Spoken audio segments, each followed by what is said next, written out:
Hello everyone, welcome to Knowledge Optimizer. I'm Rajat and today we are going to discuss about proxy pattern.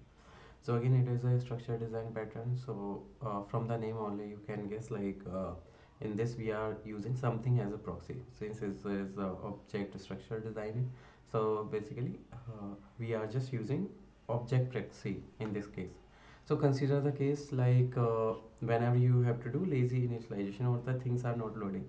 So suppose like you have open any website, Amazon website or Swiggy website. Okay, so basically suppose consider a case you are using Swiggy, and when you are just open its app on the phone, so sometimes you see the image is not loaded, right, but the other product details are there, like the cost, price, description and every other thing would be there, but the image is not loaded and you saw some kind of alternate text instead of that. So that is also an example of proxy pattern. So what we are using the proxy of a image proxy. Instead of image, we are just showing the alternate text, the proxy of it. Okay, just or we can show loading the image, something like this. So this is the proxy we are using. So this is the main idea behind it. So we would be using in the overall object. Basically, we are using an object proxy for some certain things which are not loaded or which are not for lazy loading all those things. It can also be beneficial in case of security, like you are using, not instead of using the whole object, we are using an object proxy if you want to provide any object to basically to some other layer where it is not that secure.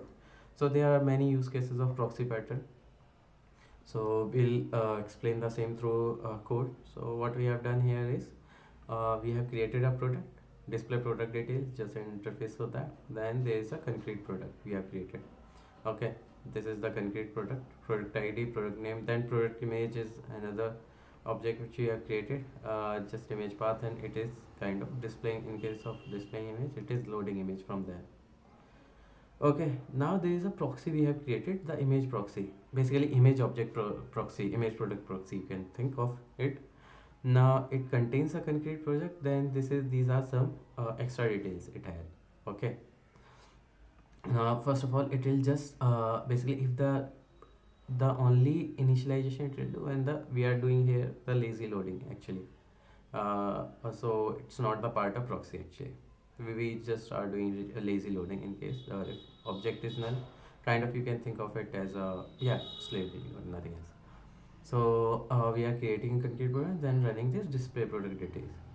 Now in the main function, what we are doing, just creating an image proxy, basically that product, and displaying product detail. So suppose if I just run it here, so it has loading image from there. Okay, now suppose if the image is loaded, then in that case you want, if you again call this display product detail, it will basically show you the image. But if it's not done, then again it will return the proxy response. Okay, it has again written the loading image. So in the real life scenario, what would be happening is basically image proxy, yeah, will basically whenever you are creating this create product, now it is calling this display image. But in parallel, what would be happening, there would be a async process that would be triggered from here. Okay, some async process would be triggered from here, basically that would be downloading something from S3, basically loading the images and storing it or caching it somewhere. So when the next time it is called, so this function is called, and whenever this calling this display image, instead of there would be certain condition, if the image is loaded, then that case print this load, instead of loading image it will just print whatever the image is loaded. Okay, so that's the main idea behind proxy pattern. So again, there are multiple use cases. One security checks is I already gave you. Then logging, access control. Basically, you want to give some RBAC. In case of RBAC, you can use this pattern.